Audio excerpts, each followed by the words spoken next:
나라를 세우기 위해 이 땅에 오셨어요. 예수님의 사역의 핵심 또한 하나님의 나라입니다.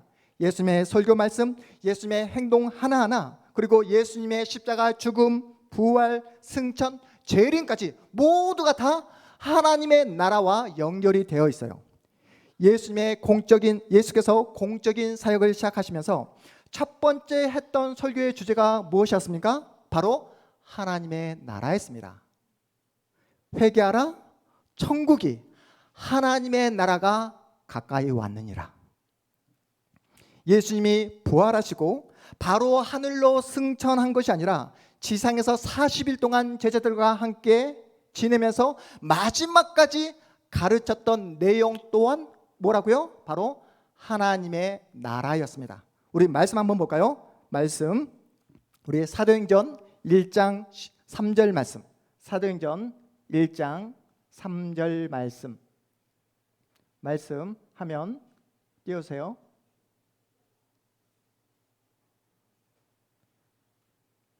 사도행전 우리 말씀 있죠? 밑에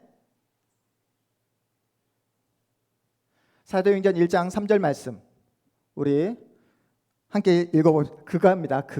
가가 아니라 그가. 시작. 그가 고난 받으신 후에 또한 그들에게 확실한 많은 증거로 친히 살아계심을 나타내사 40일 동안 그들에게 보이시며 무엇을?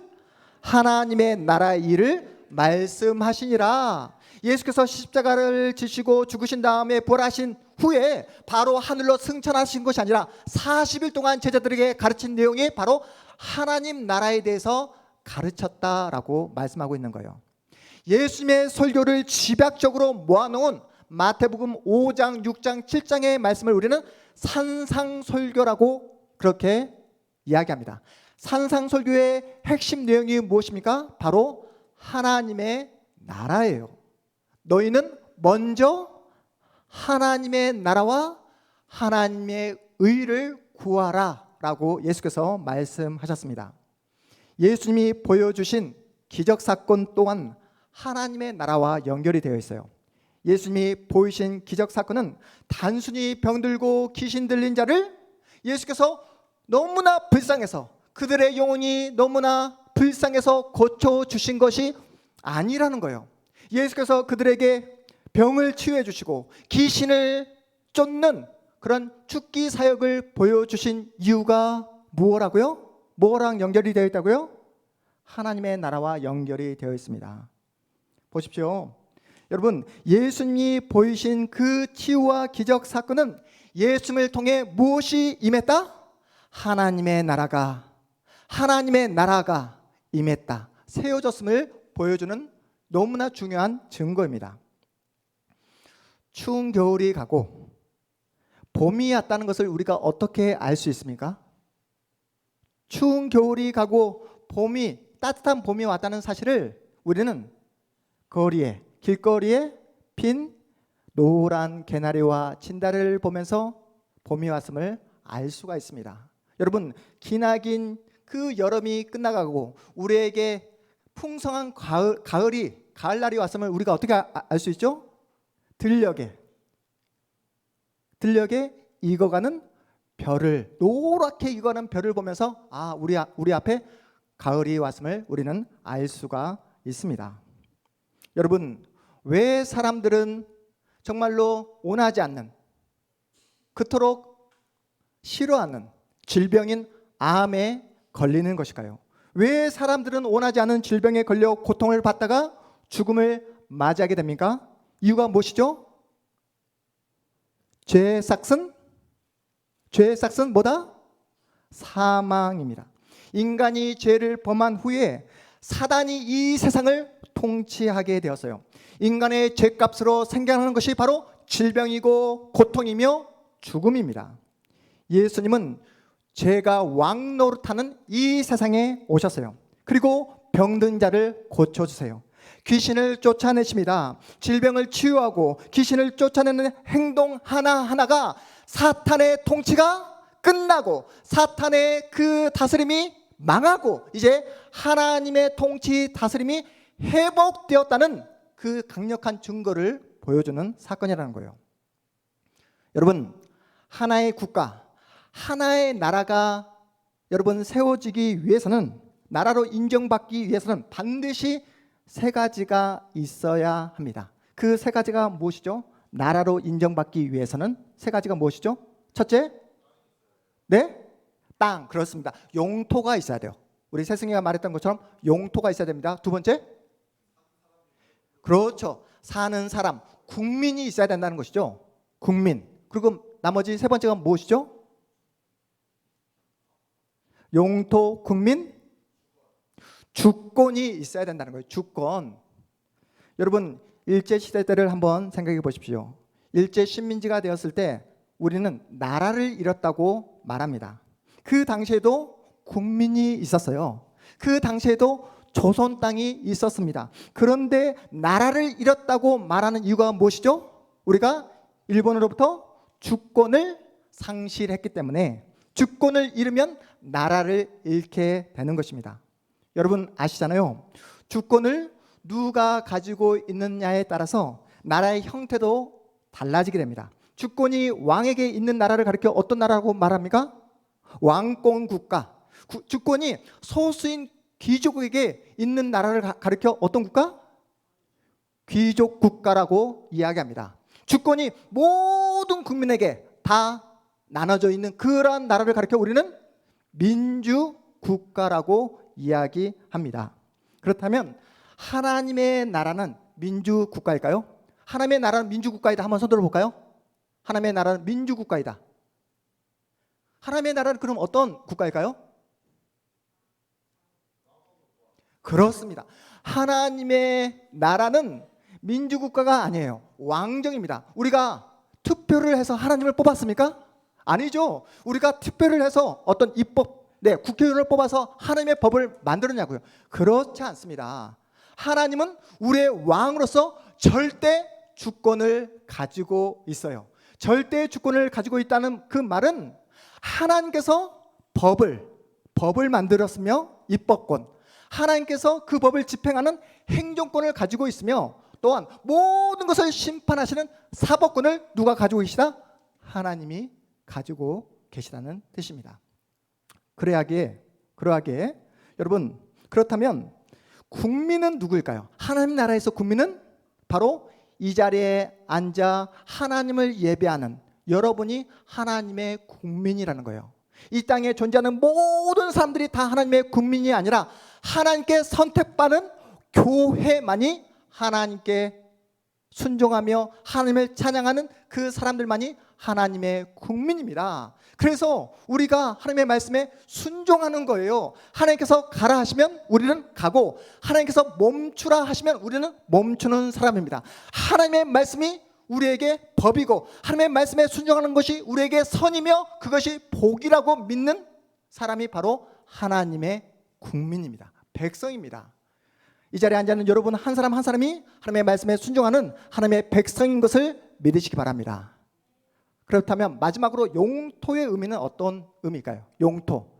하나님의 영향력이 미치는 영역을 영토라고 말합니다. 하나님은 온 우주 만물을 창조하셨기에 온 우주 만물이 다 하나님의 영토예요. 우리 자신에게 적용해 보자면 여러분이 살아가는, 여러분이 삶의 그 모든 일거수일투족, 삶의 현장이 바로 하나님이 통치하는 영토입니다. 하나님의 영토. 이제부터 너무나 중요합니다. 세승아, 승신아, 이제부터 너무나 중요합니다. 여기서부터 말씀을 잘 들으셔야 돼요. 하나님의 나라는 누가 통치하는 나라입니까? 하나님이 통치하시고 다스리는 나라예요. 그런데 성부 하나님은 하나님의 그 통치권을 누구에게 전부 다 위임하셨습니까?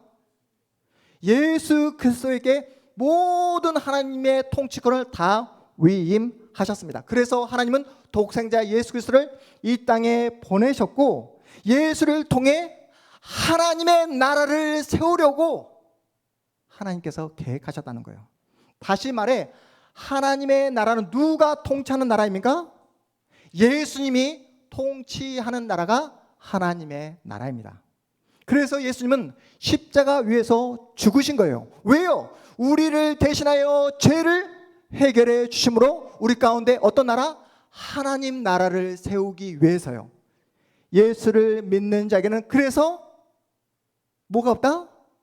예수를 믿는 자에게는 더 이상 죄가 없다.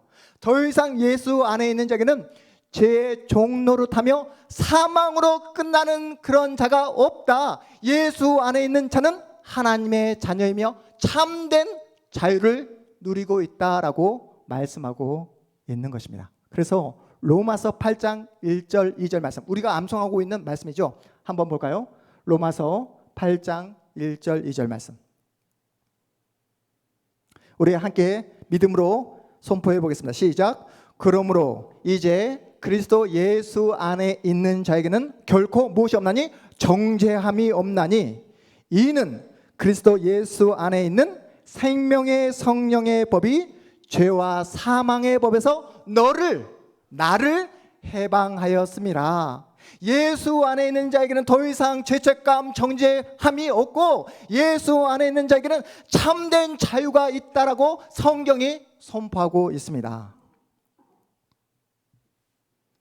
여러분, 다시 복습하겠습니다. 하나님의 나라와 하늘나라는 같은 말이에요. 하늘나라와 천국은 같은 말입니다. 하나님의 나라는 필연적으로 어떤 나라와 비교를 할 수밖에 없습니까? 사탄의 나라와 비교를 할 수밖에 없어요. 지금 지구상에 대략 200개가 넘는 그런 나라가 있습니다. 그런데 성경에는 딱 두 나라로 그렇게 이야기하고 있어요. 한 나라는 하나님의 나라, 다른 한 나라는 사단의 나라라고 그렇게 성경은 말씀하고 있습니다. 우리 한번 그 화면 한번 볼까요? 하나님의 나라, 사탄의 나라. 하나님의 나라는 어떤 나라입니까? 하나님을 왕으로 섬기는 나라가 바로 하나님의 나라예요. 사탄의 나라는 하나님을 왕으로 섬기지 않는 사람들로 구성된, 예수를 믿지 않는 불신자들이 살아가는 그 세상을 사탄의 나라라고 이야기합니다. 여러분 어떻습니까? 가장 중요한 차이점은 하나님의 나라는 영원하다는 거예요. 지금부터 영원토록 하나님의 통치와 다스림을 받는다는 것입니다. 하지만 사탄의 나라는 영원하지 않습니다. 일시적이라는 거예요. 일시적. 하나님의 나라는 예수를 통해 두 단계로 완성이 되었습니다. 첫째, 하나님의 나라 첫 단계는 예수님의 초림 때, 예수께서 이 땅에 오실 때 하나님의 나라가 세워지게 되었어요. 이미 하나님의 나라가 언제 세워지게 되었다고요? 예수께서 이 땅에 오셨을 때 예수님의 십자가 사건을 통해 죄와 죽음과 사탄은 이미 패배가 확정되었습니다. 여러분 다시 한번요. 예수님의 십자가 사건을 통해 죄와 죽음과 사탄은 패배가 확정되었습니다. 그런데 여러분 한번 우리의 현실을 살펴보자고요. 예수께서 십자가 죽음, 예수님의 부활을 우리는 믿고 있어요. 그런데 우리가 살아가면서 우리는 어떻습니까? 죄에 넘어지고 쓰러지고 죄에 패배할 때가 있잖아요. 사탄의 유혹에 우리가 넘어갈 때가 얼마나 많습니까? 우리는 예수를 믿고 있음에도 불구하고 여전히 육신의 죽음을 마주하고 있습니다. 무슨 말입니까? 사탄이 지금 마지막 발악을 하고 있다는 거예요. 사탄은 지금도 우는 사자처럼 이리저리를 다니면서 먹잇감을 찾고 있습니다. 지금 현재 어떻습니까? 적그리스도가 판을 치고 있고 이단 사이비가 수많은 영혼들을 미혹하고 유혹하고 그들의 가정과 그들의 영혼을 흔들고 있는 오늘날의 현실입니다. 예수님의 초림으로 죄와 죽음과 사탄에게 패배를 안겨주었지만 진정한 승리는 언제 이루어지게 되죠? 진정한 승리. 진정한 승리는 우리 조민선 집사님, 초림을 통해 사단과 죄와 사망은 패배를 확정되었지만 진정한 완전히 제거되는, 죄가 제거되어지고 사탄이 제거되어지고 더 이상 죽음이 없게 되는 완전한 승리의 날은 언제 이루어지게 되죠? 예수께서 이 땅에 다시 오실, 재림하실 때 이루어지게 되는 것입니다. 예수께서 재림하시는 그날 사단은 영원한 불못 지옥에 던져지게 될 거예요. 심판을 받게 됩니다. 그리고 하나님의 자녀 백성은 하나님과 함께 영원한 축복을 누리며 하나님의 나라에서 은혜를 누리며 그렇게 영원토록 살아가게 될 것입니다. 그 표를 제가 한번 표로 만들어 와 보았는데요. 한번 볼까요? 표. 네.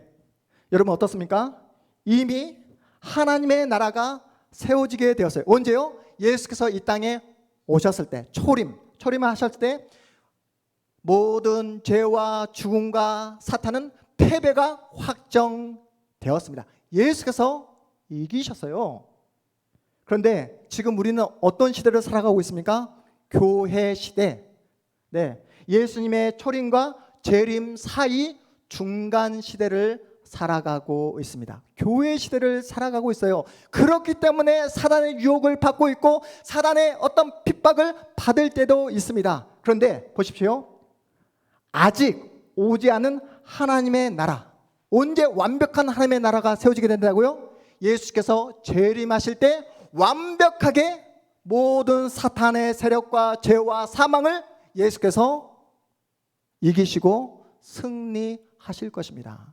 신자란 그러하게 이미 이루어주신, 이미 세워주신 하나님의 나라를 누리면서 그리고 우리에게 장차 올 하나님의 나라를 고대하며 기다리는 사람이 바로 하나님께서 삼으신 신자라는 사실이에요. 그렇다면 우리는 어떻게 오늘도 지금도 하나님의 나라를 누리며 그리고 어떻게 해야 하나님의 나라 천국에 들어갈 수 있을까요? 어떻게 해야? 바로 믿음으로. 그렇습니다. 우리 권사님께서 말씀하신 것처럼 예수를 믿음으로, 예수의 은혜로만 하나님의 나라를 누릴 수 있으며 예수 그리스도의 십자가 은혜로만 천국 하나님의 나라에 들어갈 수 있습니다. 믿음으로 구원을 받게 된다는 거예요. 그 구원이 무엇입니까? 영생을 얻는 것입니다. 더 이상 사단의 지배, 죄의 종노릇에서 벗어나서 하나님의 통치와 다스림을 받는 것, 이것이 바로 하나님의 나라입니다.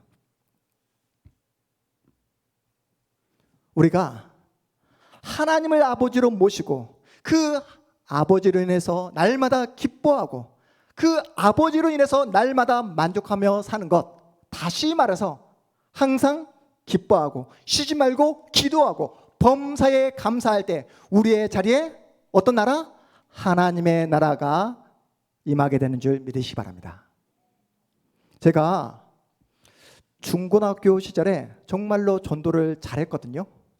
제가 특별히 고등학교 1학년 시절에는 우리 반이 그때 반 학생들이 50명이 조금 넘었는데 30명이 넘게 제가 다니는 교회에 다녔습니다. 무슨 말입니까? 제가 그 친구들 다 전도를 했다는 말이죠. 제 친구 중에 정말로 제가 전도했는데 정말로 교회 와서 열심으로 기도하고 성가대 섬기고 또 교회에서 봉사했던 친구가 있었습니다. 수련을 갔는데요, 저보다 더 열심으로 기도하고 눈물 콧물 다 흘리며 그렇게 기도했던, 간절히 기도했던 그런 친구가 있었습니다. 그렇게 수련의 날 그 친구가 저에게 이야기하는 거예요. 요소봐, 우리 더 이상 세상 바라보지 말고 더 이상 세상에 흔들리지 말고 우리 한 번뿐인 우리의 인생 하나님을 위해 한번 살아보자. 이렇게 말했던 그 친구 지금 뭘 하고 있을까요?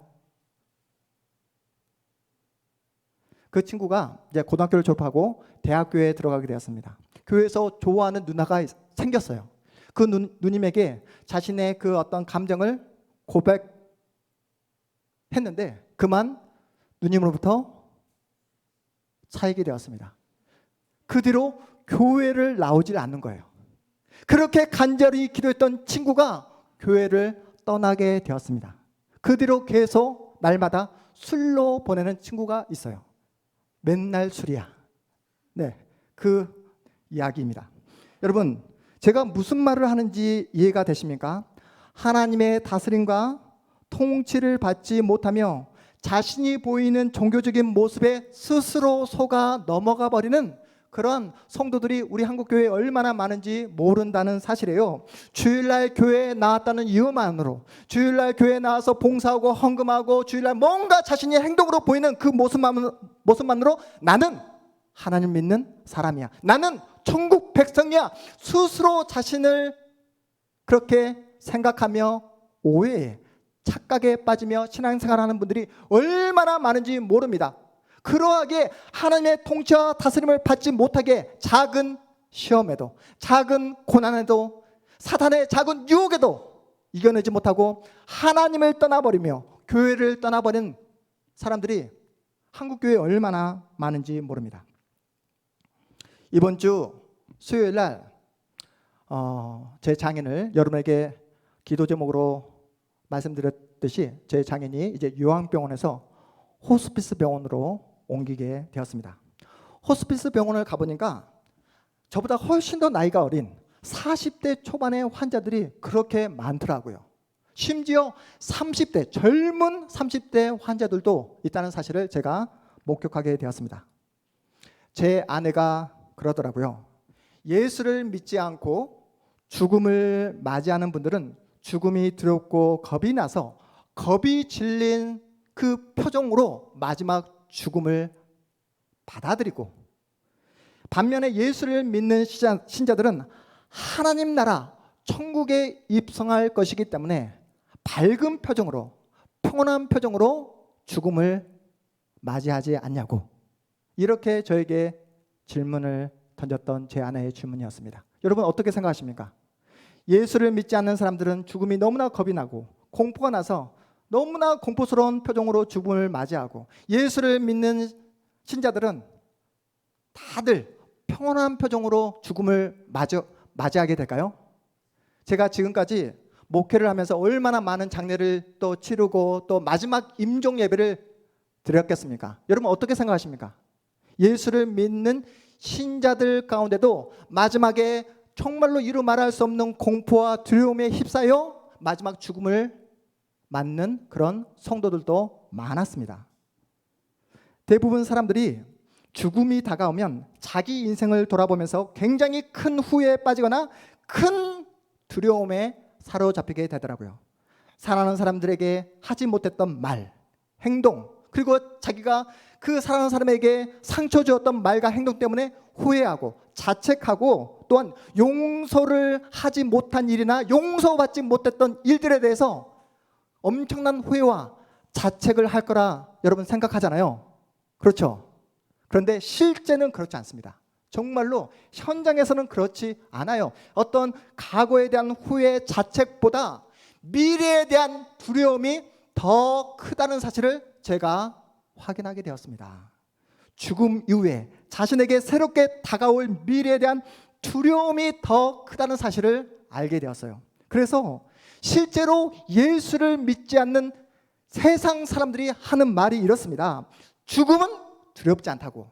그냥 소멸로 사라지는 것으로 끝난다면 죽음 따위는 전혀 두렵지 않다고. 하지만 죽음이 끝이 아니라 새로운 세상이 나에게 새롭게 다시 찾아올까 봐 그것이 두렵다라고 세상 사람들은 그렇게 이야기합니다. 내 안에 있는 죄책감, 두려움이 뿌리 박혀 있기 때문에 이것을 뽑아내기 온갖 노력을 해봐도 내 안에 있는 죄책감, 두려움이 사라지지 않습니다. 예수 믿는 여러분은 죽음 앞에 섰을 때 죽음을 당당하게 마주할 수 있겠습니까? 여러분 어떠십니까?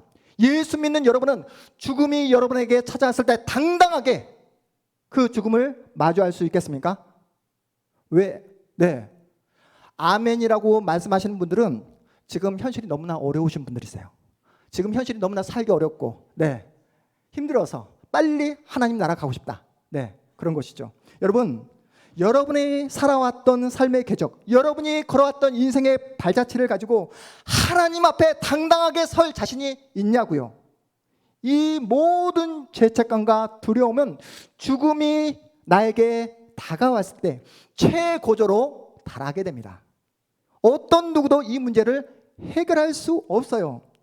인간은 죽음이 너무나 두려워서 어떤 사람들은 그 죽음 자체를 생각하지 않는 사람이 있고, 다른 한편으로는 현대판 불로초를 만들어서 엄청난 돈과 엄청난 그 자본을 투약해서 죽음을 피하려고 하는 사람들이 지금 굉장히 많이 계십니다.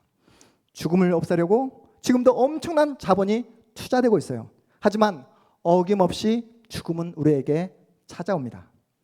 수명을 조금 늘린다 뿐이지 인간은 어김없이 죽음을 맞이할 수밖에 없습니다. 그렇다면 죽음의 공포와 죽음의 두려운 문제를 어떻게 해결할 수 있을까요?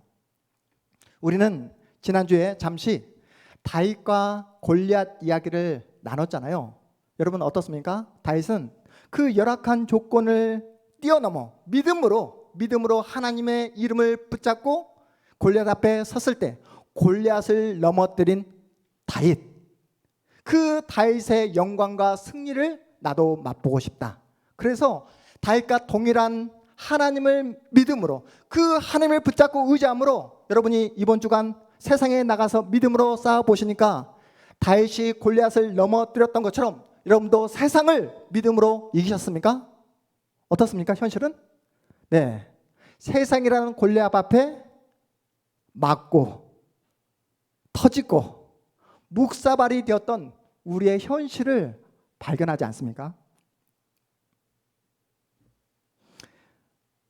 다윗은 하나님을 대표하는 대표자로 나왔고요. 골리앗은 눈에 보여지는 것이 전부라고 말하는 세상의 대표자입니다. 다시 말해 다윗은 장차 오실 예수님을 미리 보여주는 예고편이었습니다. 예수님은 우리 인간을 대표하여 인간의 가장 큰 적, 누구죠? 죄, 죽음, 사탄과 맞서 싸웠습니다. 다윗은 골리앗과 싸워 골리앗을 넘어뜨렸지만 우리의 대표자인 예수님은 죄와 죽음과 사탄과 싸워서 어떻게 했습니까? 자신의 목숨을 스스로 그들에게 내어주셨어요. 예수께서 십자가에서 죽으심으로 모든 죄와 죽음과 사탄의 권세를 무너뜨렸습니다. 마땅히 죄인된 우리가 치러야 될, 감당해야 될 그 형벌, 죽음을 예수께서 대신 짊어지심으로 우리에게 참된 자유와 참된 은혜와 구원의 영광을 우리 주님께서는 허락해 주셨습니다. 그리고 죽음을 이기시고 우리 주님은 부활하셨습니다. 예수 안에 있는 자에게는 정죄함이 없고, 예수 안에 있는 자에게는 결코 죽음으로 우리의 인생이 끝나지 않으며 예수 그리스도의 그 부활의 영광이 여러분의 영광이 되는 줄 믿으시기 바랍니다. 그래서 고린도전서 15장 55절에서 58절까지의 말씀, 우리 마지막으로 함께 말씀 보도록 하겠습니다. 고린도전서 15장 우리 함께 믿음으로 읽어보겠습니다. 55절부터 시작. 사망아 너의 승리가 어디 있느냐? 사망아 네가 쏘는 것이 어디 있느냐? 사망이 쏘는 것은 죄요, 죄의 권능은 율법이라. 57절. 우리 주 예수 그리스도로 말미암아 우리에게 승리를 주시는 하나님께 감사하노니. 우리 58절. 그러므로 내 사랑하는 형제들아 견실하며 흔들리지 말고 항상 주의 일에 더욱 힘쓰는 자들이 되라. 이는 너희 수고가 주 안에서 헛되지 않을 줄 알미라. 아멘.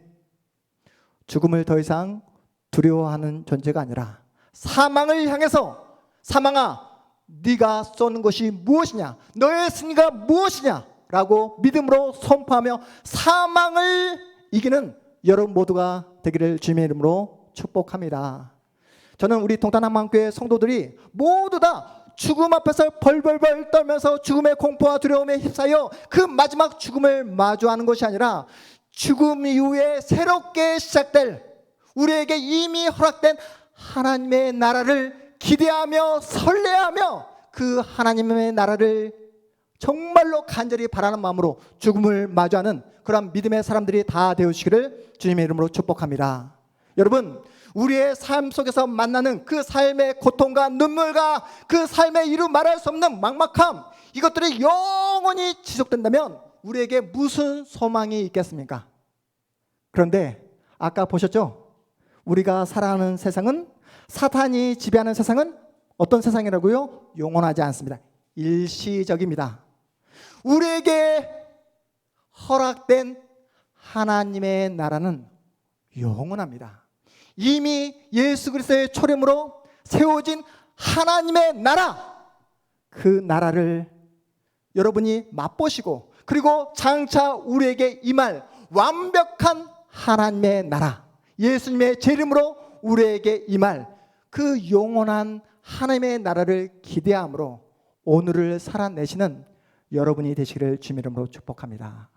사랑하는 여러분, 죽음마저도 두려워하지 않는 우리인데, 여러분 겁날 것이, 이 세상에 불할 것이 뭐가 있습니까?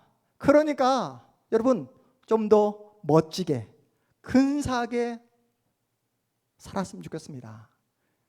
죽음마저도 우리를 흔들지 못하는데 용서 못할 사람이 누가 있겠습니까? 사랑하지 못할 사람이 누가 있겠습니까? 예수께서 우리에게 보여주신 그 주님의 사랑을 우리가 보고 배웠기에 그 사랑을 우리 가정에 실천해 보자. 그러면 우리 가정이 어떤 나라가 된다? 하나님의 나라가 되는 줄 믿으시기 바랍니다.